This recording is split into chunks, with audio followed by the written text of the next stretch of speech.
Welcome back friends. आज की video में जो टॉपिक मैं आप लोगों के साथ डिस्कस करने जा रही हूँ वो सीरोलॉजी और इम्यूनोलॉजी का बहुत ही इंपॉर्टेंट टॉपिक है, इम्यूनोग्लोबुलिन्स।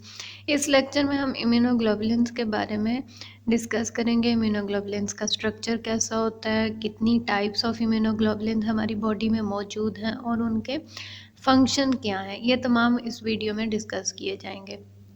सबसे पहले स्ट्रक्चर ऑफ इम्यूनोग्लोबुलिन की तरफ चलते हैं।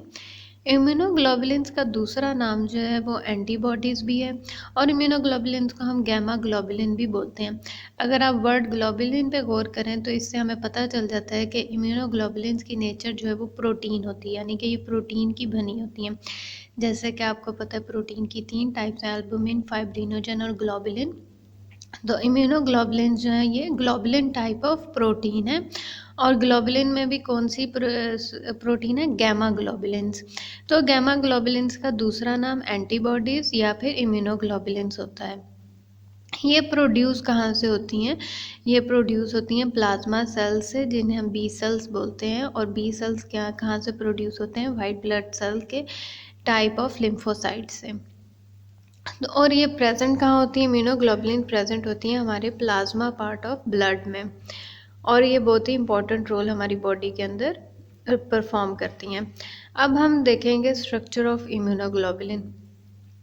इम्यूनोग्लोबुलिन जो हैं ये 2 तरह की चेन्स पे मुश्तमिल होती हैं, या हम कह सकते हैं कि हर इम्यूनोग्लोबुलिन या हर एंटीबॉडी के अंदर जो है वो कम से कम 2 चेन्स तो लाजमी होंगी, हैवी चेन और लाइट चेन। आप डायग्राम में देख सकते हैं, लाइट चेन ब्लू कलर की और हैवी चेन जो है वो पिंक कलर की है।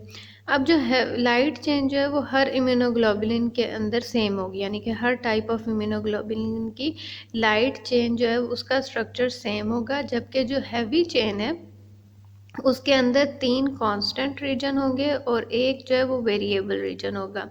अब ये जो वेरिएबल रीजन होगा ये हर एंटीबॉडी को स्पेसिफाई करेगा, यानी कि जो हम आगे टाइप्स ऑफ एंटीबॉडीज डिस्कस करेंगे, टाइप्स ऑफ इम्यूनोग्लोबुलिन डिस्कस करेंगे, उसमें वेरिएबल पार्ट की बेस पे हर इम्यूनोग्लोबुलिन का जो नाम भी है वो भी डिफरेंट होगा और फंक्शन भी डिफरेंट होगा।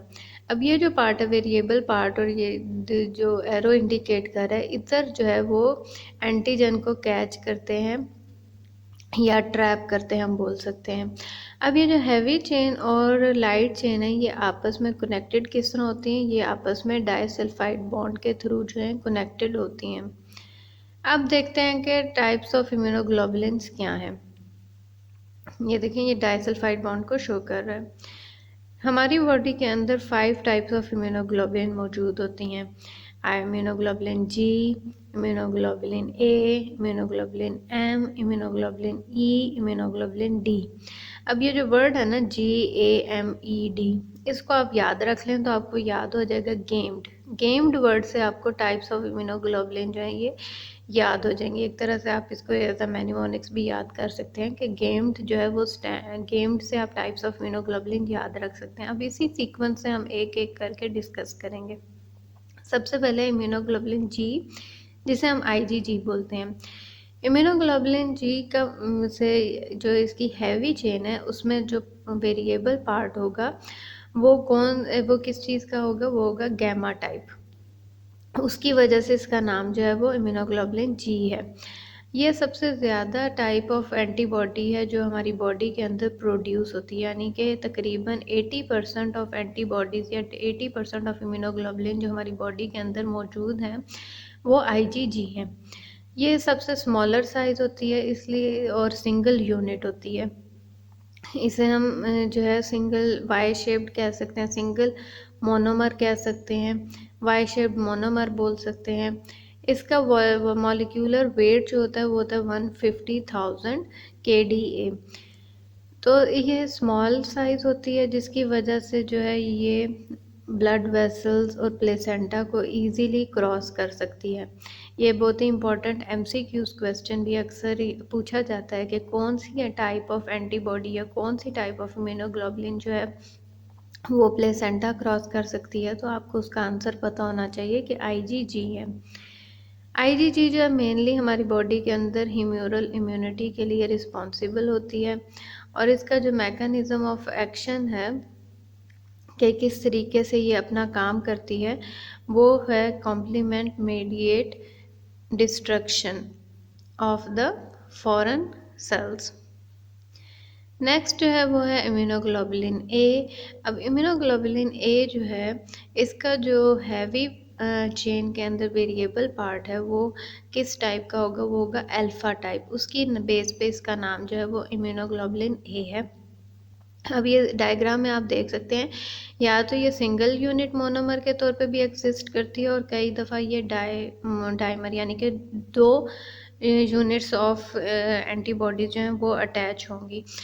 अब ये जो है, या कई दफ़ा जैसे मैंने बताया, ये 2 एंटीबॉडीज कंसिस्ट करती है, तो इसको हम डाइमर भी बोलते हैं। अब ये 2 एंटीबॉडीज जो हैं ये कनेक्ट किस तरह हुई होती हैं, ये कनेक्ट हुई होती हैं थ्रू जे चेन से, जॉइनिंग चेन जिसे हम बोलते हैं।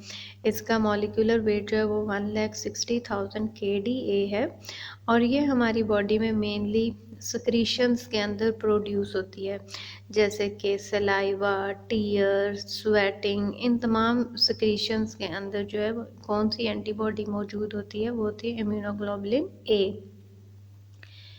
इम्यूनोग्लोबुलिन ए जो है वो हमारी बॉडी को प्रिवेंट करती है वेरियस टाइप ऑफ एंटीजन से, या हम कह सकते हैं वेरियस टाइप, ताकि वो हमारी बॉडी के अंदर एंटर ना हो सके या हमारी बॉडी के सेल्स को अटैक ना कर सकें।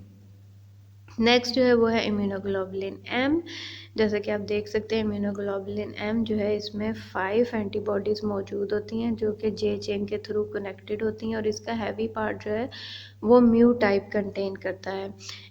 जैसे डायग्राम से भी आपको नज़र आ रहा है कि इम्यूनोग्लोबुलिन एम जो है वो लार्जेस्ट साइज़ में है, क्योंकि इसके अंदर 5 वाई शेप्ड यूनिट्स हैं और ये अटैच हुए हैं जे चेन्स के थ्रू। अब ये जो है, इसका मॉलिक्यूलर वेट जो है वो भी सबसे एंटीबॉडीज़ में सबसे ज़्यादा होगा। इसका मॉलिक्यूलर वेट जो है वो है 900,000 kDa। और IgM जो है सॉरी, इसका साइज़ लार्ज होता है, इस वजह से ये प्लेसेंटा या ब्लड वेसल्स को क्रॉस नहीं कर सकती है। और जैसे अब आपको याद होना चाहिए कि IgG हमने बोला था स्मॉलेस्ट साइज ऑफ एंटीबॉडी और IgM जो है वो लार्जेस्ट साइज ऑफ एंटीबॉडी। ये पॉइंट आपने याद रखना है। अब कोई भी जो अगर एंटीजन रिएक्शन होता है उसमें जो सबसे पहले एंटीबॉडी हमारी बॉडी के अंदर प्रोड्यूस होती है किसी भी फॉरेन सेल्स के अगेंस्ट, तो वो IgM होती है। नेक्स्ट जो है वो है इम्यूनोग्लोबुलिन ई। इम्यूनोग्लोबुलिन ई जो है वो भी सिंगल यूनिट मोनोमर है और इम्यूनोग्लोबुलिन ई का जो हैवी चेन में वेरिएबल पार्ट होगा वो होगा एप्सिलॉन। और इम्यूनोग्लोबुलिन ई जो है, जैसे मैंने बताया कि ये सिंगल यूनिट है और इसका मॉलिक्यूलर वेट जो है फिर भी जो है वो IgG से थोड़ा सा ज़्यादा होगा, यानी कि ये साइज़ में IgG से थोड़ी बड़ी ही है। इसका मॉलिक्यूलर वेट जो है वो 190,000 kDa है। इम्यूनोग्लोबुलिन ई जो है वो हमारी बॉडी के अंदर जो है बहुत ही कम मिकदार में मौजूद होती है, लेकिन कोई भी एलर्जिक रिएक्शंस अगर हमारी बॉडी के अंदर हो रहे हों तो उस सूरत में इम्यूनोग्लोबुलिन ई का लेवल बढ़ जाता है। इसी वजह से किसी भी एलर्जिक टाइप ऑफ रिएक्शंस में डॉक्टर्स जो है वो IgE टेस्ट जो है वो रिकमेंड करते हैं। इसका मैकेनिज़्म ऑफ एक्शन ये होता है कि ये IgE जो है ये हमारी बॉडी के जो वाइट ब्लड सेल्स हैं उनके साथ बाइंड हो जाती है, मास्ट सेल्स जिन्हें हम बोलते हैं, और ये क्या करती है, हिस्टामिन की रिलीज़ को स्टिमुलेट करती है। नेक्स्ट जो है वो है इम्यूनोग्लोबुलिन डी, जो कि लास्ट टाइप ऑफ एंटीबॉडी है या लास्ट टाइप ऑफ इम्यूनोग्लोबुलिन है इस लेक्चर की।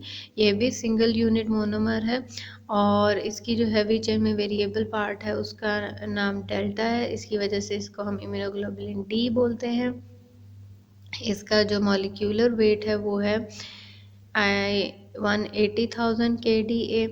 इसका अभी तक कोई स्पेसिफिक रोल तो नहीं पता चल सका, लेकिन ये हम और बहुत ही ये कम मिकदार में मौजूद होती है, लेकिन ये हमारे सेल्स के अंदर मौजूद होती है, लेकिन इसका अभी तक कोई स्पेसिफिक रोल जो है वो पता नहीं है। जैसे मैंने बताया कि ये बी सेल्स की सरफेस पे मौजूद होती है। तो ये लेक्चर इधर ही कंप्लीट होता है। आई होप कि आपको इम्यूनोग्लोबुलिन के स्ट्रक्चर, टाइप्स और फंक्शंस के बारे में आइडिया हो गया होगा। अगर आपको ये वीडियो अच्छी लगे तो ज़रूर लाइक का बटन प्रेस करें ताकि मुझे अंदाज़ा हो सके कि आपको ये वीडियो अच्छी लगी और इजी भी लगी है समझने में। और अपने फ्रेंड्स के साथ जो स्टडी कर रहे हैं या जॉब कर रहे हैं उन तमाम के साथ शेयर भी करें, क्योंकि नॉलेज जो है वो शेयर करने से ही फैलता है।